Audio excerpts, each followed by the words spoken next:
दोस्तों, जिस प्रकार वर्तमान में हमारे देश के असंख्य लोग भोजन के लिए जूझ रहे हैं, इसी प्रकार की समस्या एक बार महाभारत काल में पांडवों के समक्ष भी उपस्थित हो गई थी। लेकिन कहते हैं ना कि भगवान जिसकी लाज रखते हैं उसे इस ब्रह्मांड की कोई भी विपत्ति छू ही नहीं सकती है। महाभारत की कथा में कई बार श्री कृष्ण इस बात का उल्लेख करते हैं कि धर्म पांडवों के साथ है, इसलिए मैं भी उन्हीं के साथ हूँ। फिर चाहे द्रौपदी के चीरहरण की बात हो या कुरुक्षेत्र में अर्जुन के रथ के सारथी बनने की, या फिर पांडवों के शांति दूत बनकर युद्ध को टालने की, हर मौके पर श्री कृष्ण पांडवों के साथ खड़े रहे। फिर आज हम कैसे कह सकते हैं कि भगवान को हमारी परवाह नहीं है? अरे एक बार सच्चे मन से उन्हें बुलाकर तो देखो, फिर चाहे वो आए या ना आए, तुम्हारे लिए सहायता अवश्य ही पहुंच जाएगी। ऐसा ही कुछ जानेंगे हम आज के इस वीडियो में। नमस्कार और एक बार फिर स्वागत है आप सभी का आपके अपने वीडियो कलश यूट्यूब चैनल पर।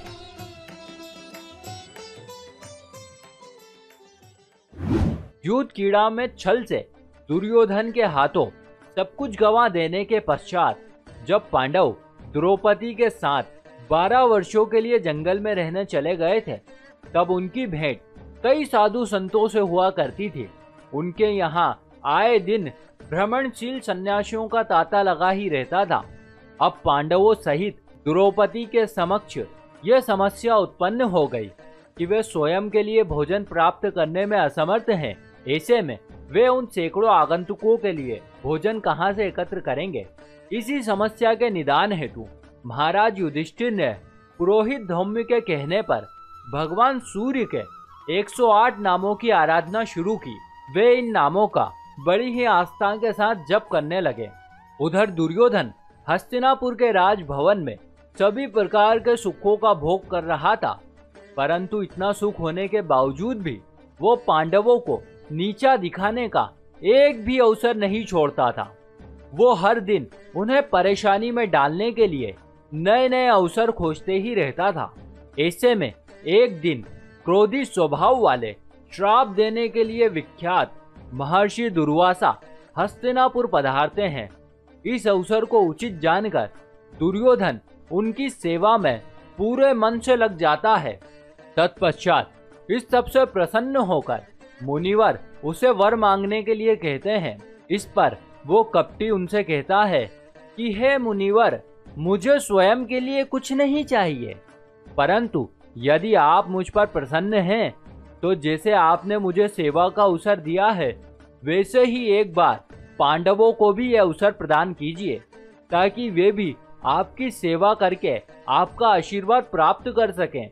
दुर्योधन के छल से अनजान मुनिवर एवं अस्तु कहकर उसकी विनती स्वीकार कर लेते हैं और अपने असंख्य शिष्यों को साथ लेकर पांडवों से मिलने वन की यात्रा पर निकल पड़ते हैं। इससे दुर्योधन मन ही मन बहुत प्रसन्न होता है। उसे लगता है कि पांडव अब निश्चित तौर पर मुनिवर को भोजन नहीं करा पाएंगे और फिर वे उनके श्राप के भागी बनेंगे। परंतु मुनिवर के पहुंचने से पहले ही महाराज युधिष्ठिर भगवान सूर्य के 108 नामों की आराधना पूरी कर उन्हें प्रसन्न कर लेते हैं। तत्पश्चात सूर्य देव उन्हें अन्न का एक अक्षय पात्र देते हैं, जो पूर्ण रूप से अपने नाम को सार्थक करने वाला था, क्योंकि इसमें कभी भी अन्न समाप्त नहीं होता था।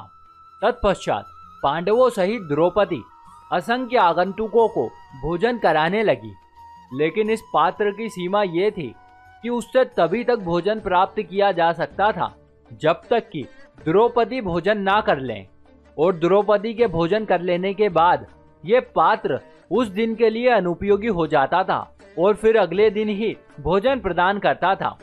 धीरे धीरे से समय यूं ही बीतता चला गया। कभी अचानक से एक दिन असमय ही मुनिवर मीलों लंबी यात्रा समाप्त करके अपने हजारों शिष्यों के साथ पांडवों की कुटिया में उपस्थित हो जाते हैं।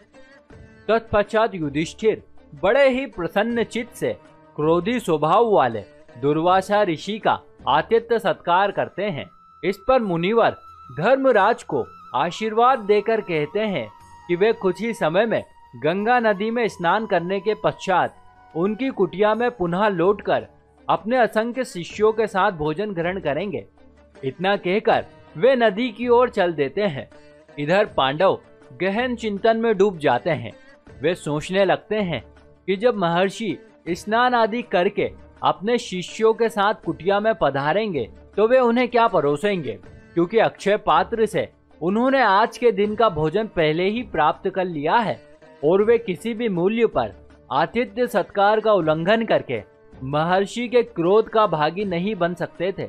ऐसे में द्रौपदी हर बार की तरह संकट में घिर जाने पर सच्चे हृदय से उन्हें पुकारती है और वे भी बिना क्षण गवाए तुरंत ही कुटिया में दौड़े चले आते हैं। वे कहते हैं कि हे द्रौपदी, मैं बहुत भूखा हूँ, तनिक मुझे भोजन कराओ। परंतु द्रौपदी लज्जित हो जाती है। वो उनसे कहती है कि हे मधुसूदन, कृपया मुझे क्षमा करें, मैं आपकी क्षुधा शांत नहीं कर सकती हूँ। अब तो अगले दिन ही अक्षय पात्र से भोजन प्राप्त हो सकता है। परंतु इतना सुनकर लीलाधर कहाँ मानने वाले थे। वे द्रौपदी से अक्षय पात्र लाने का आग्रह करते हैं। तत्पश्चात वे देखते हैं कि यद्यपि वो पात्र पूरी तरह से खाली था, तदपि उसमें अन्न का एक छोटा सा कण शेष था। वे बड़े ही स्नेह से भोजन के उस कण को ग्रहण कर लेते हैं और द्रौपदी का ऐसा आभार व्यक्त करते हैं कि मानो उन्होंने अभी अभी 56 भोग ग्रहण कर लिए हों। भगवान की ऐसी लीला देखकर द्रौपदी सहित सभी पांडव अचरज में पड़ जाते हैं। अंत में वे सहदेव से कहते हैं कि तुम तत्क्षण ही जाओ और मुनिवर सहित उनके असंख्य शिष्यों को भोजन करने के लिए यहाँ बुलाकर लाओ। परंतु जब सहदेव मुनिवर से कुटिया में चलने का आग्रह करते हैं तो वे तथा उनके शिष्यगण ऐसा अनुभव करते हैं कि मानो अभी अभी उन्होंने भरपेट भोजन ग्रहण कर लिया हो। अतः वे पांडवों के इस आग्रह को प्रसन्नता पूर्वक अस्वीकार कर वहां से प्रस्थान कर जाते हैं। तो दोस्तों, अब तो आप जान ही गए होंगे कि किस प्रकार से मुरलीधर ने अन्न के एक कण मात्र से असंख्य प्राणियों की क्षुधा शांत की थी। जनश्रुति के अनुसार इसी प्रकार के अक्षय पात्र आज भी हिमालय में साधुओं के पास है, जिससे वे समय समय पर बड़े बड़े भंडारों का आयोजन कर असंख्य लोगों को भोजन उपलब्ध करवाते हैं। परंतु वर्तमान में इसी प्रकार की स्थिति हमारे देश में उपस्थित हो गई है। अतः वीडियो कलश परिवार आप लोगों से विनम्र निवेदन करता है कि यदि आप कृष्ण की कृपा से थोड़े भी सामर्थ्यवान हैं तो दोस्तों इतना प्रयास जरूर कीजिए कि कम से कम एक मनुष्य के लिए भोजन उपलब्ध हो सके, क्योंकि जितना आप दूसरों की सहायता करेंगे श्री कृष्ण महाप्रभु उससे 1000 गुना अधिक आपकी सहायता करेंगे और हम सदैव आपके आभारी रहेंगे। इसी के साथ हमारी ये कथा भी यहीं समाप्त होती है। हम उम्मीद करते हैं कि आपको ये जानकारी जरूर अच्छी लगी होगी। यदि आप भी इस विषय में कुछ एक सकारात्मक विचार रखते हैं तो नीचे दिए गए कमेंट बॉक्स के माध्यम से हमें जरूर बताइएगा। देखते रहिए वीडियो कलश यूट्यूब चैनल। आप सभी का बहुत बहुत धन्यवाद।